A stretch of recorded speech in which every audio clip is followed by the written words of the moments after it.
सम्मानित प्राचार्य महोदय, विद्वजन, शिक्षकगण एवं नव प्रवेशित छात्राओं, आप सभी को मेरा सादर अभिवादन। मशहूर कवि कुंवर बेचैन जी की पंक्तियां हैं, होके मायूस नायूस शाम से ढलते रहिए, होके मायूस नायूस शाम से ढलते रहिए, जिंदगी भोर है सूरज से निकलते रहिए, एक ही ठाव पे ठहरेंगे तो थक जाएंगे, एक ही ठाव पे ठहरेंगे तो थक जाएंगे, धीरे धीरे ही सही राह पे चलते रहिए, धीरे धीरे ही सही राह पे चलते रहिए। किसी भी उद्देश्य की पूर्ति के हेतु हमें निरंतर कार्य करना पड़ता है, धीरे धीरे ही सही आगे बढ़ना होता है। निरंतर आगे बढ़ते हुए हम मंजिल की ओर पहुंच ही जाते हैं। माना कि यह मार्ग इतना सरल नहीं होता है, हमें बहुत सारी कठिनाइयों का सामना भी करना पड़ता है, पर नित्य निरंतर कठिनाइयों का सामना करते हुए हम एक न एक दिन अपने मंजिल की ओर जरूर पहुंच जाते हैं और किसी सोच के साथ हम एक दिन कामयाबी हासिल जरूर करते हैं। कुछ ऐसी ही सोच के साथ स्वर्गीय शांता देवी ने महिला शिल्प कला भवन संस्थान की नींव रखी होगी, जिसका उद्देश्य समाज की हर वर्ग की महिलाओं को अपने पैरों पर खड़ा कर सम्मान पूर्वक जिंदगी बसर करने हेतु प्रेरित करना था। एक जोरदार ताली उनकी उस महान सोच के लिए और प्रयास के लिए, जिसके कारण हम सभी आज यहाँ एकत्रित होकर इस पावन अवसर के साक्षी बन रहे हैं। संस्थान आगे चलकर आवश्यकता अनुसार मिडिल स्कूल, हाई स्कूल और महाविद्यालय की शक्ल लेता चला गया। 9 अगस्त 1965 वही ऐतिहासिक दिवस था जब महाविद्यालय की शुरुआत हुई। जरा सोचिए, एक सुखी, संपन्न एवं ख्याति प्राप्त चिकित्सक परिवार में जन्म लेने के पश्चात भी उन्होंने सभी सुख सुविधाओं को त्याग दिया और महिलाओं की स्थिति को सुधारने हेतु इतना महान कार्य किया।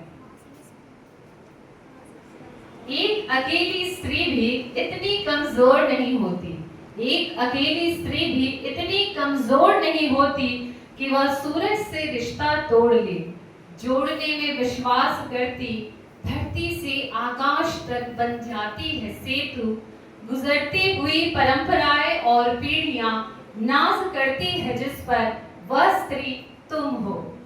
वह दिन रात मेहनत कर संस्थानों को चलाने के लिए राशि संग्रह करने हेतु महिलाओं को प्रेरित व सजग करती रही। उनके अथक प्रयास से कितनी ही निर्धन, निसहाय महिलाएं शिक्षक, वकील, चिकित्सक एवं पदाधिकारी तक बने। यहाँ तक कि रेड लाइट एरिया की महिलाओं को भी उन्होंने प्रतिष्ठित करने का कार्य किया।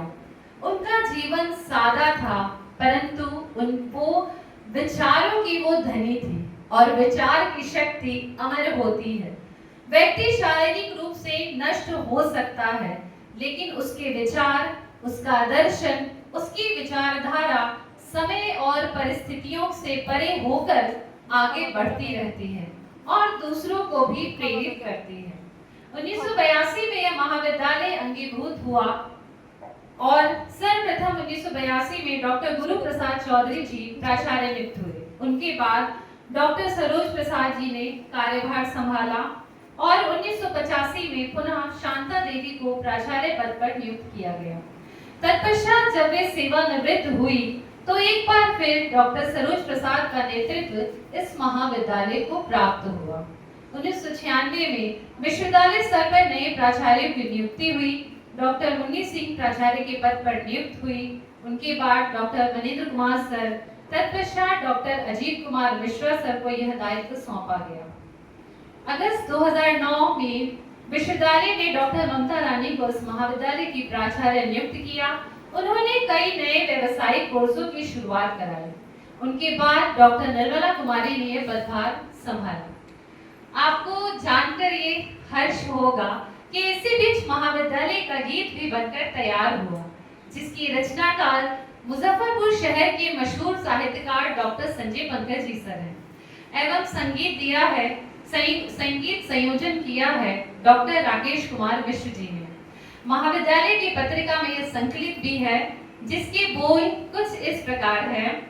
एमएसकेवी की लड़कियां, हम भारत की बेटियां, 9 अगस्त 1965, खुली ज्ञान की खिड़कियां, एमएसकेवी की लड़कियां।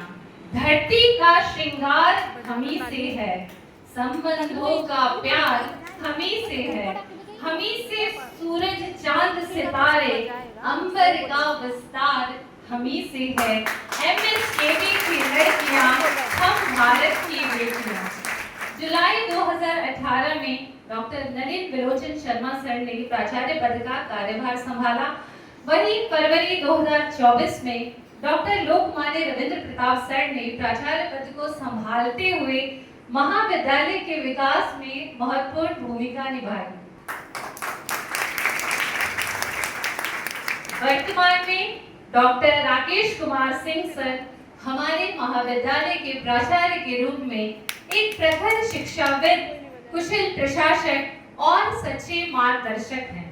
आपके पास शिक्षा एवं प्रशासन के क्षेत्र में दीर्घकालिक एवं समृद्ध अनुभव है। आपने विश्वविद्यालय स्तर पर विभिन्न महत्वपूर्ण दायित्वों का कुशलतापूर्वक निर्वहन किया है, जिनमें शैक्षणिक, प्रशासनिक एवं नीति निर्माण से संबंधित अनेक जिम्मेदारियां सम्मिलित हैं। आपके नेतृत्व में शिक्षा की गुणवत्ता, नवाचार और छात्रों के सर्वांगीण विकास को सदैव प्राथमिकता दी जाती है। हमें केवल उम्मीद ही नहीं, अपितु पूर्ण विश्वास है कि आपके नेतृत्व में महाविद्यालय नई ऊंचाइयों को स्पर्श करेगा और विश्वविद्यालय ही नहीं, विश्व स्तर पर अपनी विशिष्ट पहचान बनाएगा। अंत में आप सभी के लिए मेरी तरफ से कुछ पंक्तियां, मैं बस इतना ही कहना चाहूंगी कि सपनों को साकार करने का पहला कदम है खुद पर विश्वास करना। आप सभी के सपने साकार हो, आप सभी ने जिस आशा और उम्मीद से महाविद्यालय में नामांकन लिया है वह पूर्ण हो। इन्हीं शुभकामनाओं के साथ बहुत बहुत धन्यवाद।